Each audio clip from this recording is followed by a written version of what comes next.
Even as the investigation in the Pune Porsche drunk driving case continues, Crime Branch has revealed that there were several calls that were made by the father of the minor in this case to Dr. Ajay Taware. Dr. Ajay Taware has been arrested from Soon Hospital.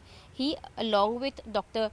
Walnoor and an attendant, Atul, were arrested by the crime branch. In fact, the details in the investigation had revealed that it was Dr. Ajay Taware who had instructed Dr. Halnoor to tamper with the blood samples. One of the attendant, Atul, was also involved in this. In fact, the investigation has revealed how rupees 2.5 lakh were recovered from the residence of Dr. Halnoor. Apart from that, 50,000 was recovered from the attendant. Now, after this investigation, cops had also reached the residence of Dr. Taware, wherein they tried to understand the monetary transaction that was taken place. While there was no money that was recovered, there were several documents pertaining to earlier cases of Dr. Taware that had come to light. In the investigation, cops have further found out that there were 15 calls that were made by the father of the accused to Dr. Ajay Taware. These calls started from 8:45 a.m. until 11 a.m. In fact, in the earlier investigation as well, the Pune Police Commissioner had mentioned that the blood samples were collected just a little before 9 a.m.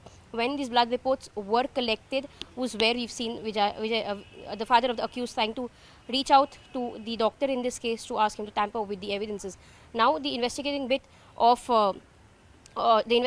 by crime branch reveals as to whether there was a monetary transaction, what was it that Dr. Taware was promised. All of these are a part of the investigation as of now. Only in the further days is where there'll be some more light on it.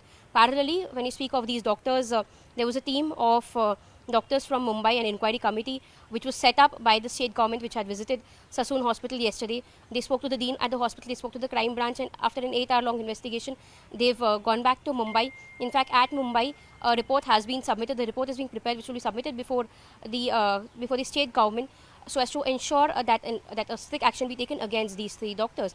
When you speak of Ajay Taware, he's already had a checkered past. Details have emerged as to how he was one of the person who was allegedly involved in the kidney racket that in fact rocked Pune just 2 years back.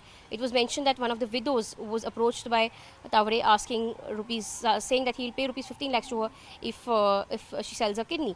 All of this had rocked Pune just a couple of years back. There have been several allegations that have been leveled against the team and staff at Sassoon Hospital. However, Dr. Halnoor, who was arrested, had mentioned that there was a public representative who reached out to them on behalf of Agarwal. He will in fact speak about all of them, and he'll put all their names on record. As of now, cops are also trying to understand who this middleman was who got the accused's family in touch with the doctors at Sassoon Hospital. All of this is under scanner. All of this is being investigated by the cops as of now. However, the custody of these three accused ends tomorrow, which needs to be seen whether cops will seek further remand of these three accused from Sassoon Hospital. All of this is under the scanner. However, the main information that's come out is the fact that Vishal Agarwal tried to time and again called up the doctor in this case so as to influence him into changing the blood samples. The blood samples which were collected was that of the accused, but they were thrown in the dustbin. After they were thrown in the dustbin, the blood samples of another person were used to show that there was no alcohol content found. In fact, last week there were details which had emerged which said that the blood samples have been negative, to which the Pune police had not really confirmed the break. However, only on Monday was when these people were arrested, was where the break had confirmed that the blood sample was indeed negative. Cops only found out that the blood samples are negative when a second blood sample was taken, sent to a different government hospital, and at that government hospital, the blood samples matched with DNA of the accused's father. Amidst all of this, considering the fact that the blood samples were changed, was why there was no information as to whether the accused was driving under the influence of alcohol or not.